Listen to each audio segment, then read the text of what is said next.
கர்த்தருடைய நாமம் பரிசுத்தப்படுவதாக. இந்த நாளில் கூட சங்கீதம் 17வது அதிகாரம் சில குறிப்பிட்ட வசனங்களை நாம் அறிக்கை செய்து ஜெபிக்க போகிறோம். 2வது வசனம், 5வது வசனம், 7வது வசனம், 8வது வசனம், 15வது வசனம் நாம் அறிக்கை செய்வோமா? உம்முடைய சந்நிதியிலிருந்து என் நியாயம் வெளிப்படுவதாக. உம்முடைய கண்கள் நியாயமானவைகளை நோக்குவதாக. என் காலடிகள் வலுவாதபடிக்கு என் நடைகளை உமது வழிகளில் ஸ்திரப்படுத்தும். உம்மை நம்புகிறவர்களை அவர்களுக்கு விரோதமாய் எழும்புகிறவர்கள் நின்று உமது வலதுகரத்தினால் தப்புவித்து ரட்சிக்கிறவரே, உம்முடைய அதிசயமான கிருபை விளங்க பண்ணும். கண்மணியைப் போல என்னை காத்தருளும். நானும் நீதியில் உம்முடைய முகத்தை தரிசிப்பேன். நான் விழிக்கும் போது உமது சாயலால் திருப்தியாவேன். நாம் செபிப்போமா?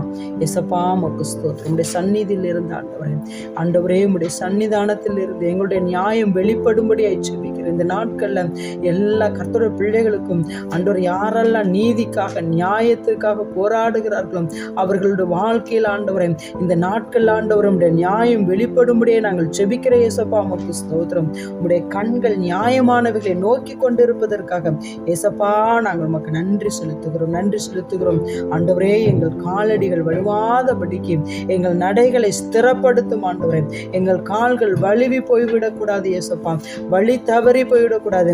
நானே வழியும் சத்தியமும் ஜீவனுமாய் இருக்கிறேன் என்று சொன்னவரே, உம்முடைய வழியில நாங்கள் எல்லாரும் ஆண்டவரே எல்லா கர்த்தருடைய பிள்ளைகளும் எல்லா ஜனங்களும் ஆண்டவரே நீர்தான் வழி, நீர்தான் சத்தியம், நீர்தான் ஜீவன் என்பதை கண்டு கொள்ளணும். ஆண்டவரே உமக்கு ஸ்தோத்திரம். இயேசுப்பா நீங்கள் அப்படியே செய்ய போற கிருபைக்காக நன்றி செலுத்துகிறோம்.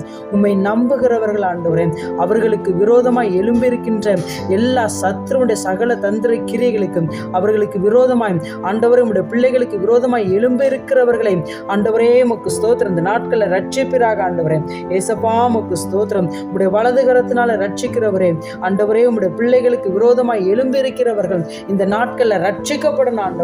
ஆண்டவரே உம்முடைய அன்பை ருசி பார்க்கும்படியாய் என் தேவன் இந்த நாட்களில் அனுக்கிரகம் செய்யுங்கப்பா உமக்கு ஸ்தோத்திரம். ஆண்டவரே ஒவ்வொருவரையும் கண்ணின் கருமணி போல பாதுகாத்துக் கொள்ளும்படியாய் நாங்கள் ஜெபிக்கிறேன். இயேசுப்பா ஒவ்வொருவரையும் நீங்க பாதுகாத்துக் கொள்ளுங்க. ஆண்டவரே உமக்கு ஸ்தோத்திரம். நன்றி ஆண்டவரே. நாங்களோ உம்முடைய நீதியிலே ஆண்டவரே நாங்கள் உம்மை துதிப்போம். ஆண்டவரே நீதியிலே உம்முடைய முகத்தை நாங்கள் தரிசிப்போம். ஆண்டவரே உமக்கு ஸ்தோத்திரம். நாங்கள் விழிக்கும் போது உமது சாயலால் திருப்தியாகும். ஆண்டவரே எங்களை திருப்தியாய் நடத்துகிற உம்முடைய சாயலுக்காக நன்றி செலுத்துகிறோம். ஏசப்பா உம்முடைய கரத்தில் எங்களை ஒப்பு கொடுக்கிறோம். ஆண்டவரே நீங்களே பொறுப்பேற்றுக் கொள்ளுங்க, வழி நடத்துங்க, ஆசீர்வதிங்க. இயேசு ரட்சகர் நாமத்தில் ஆமென்.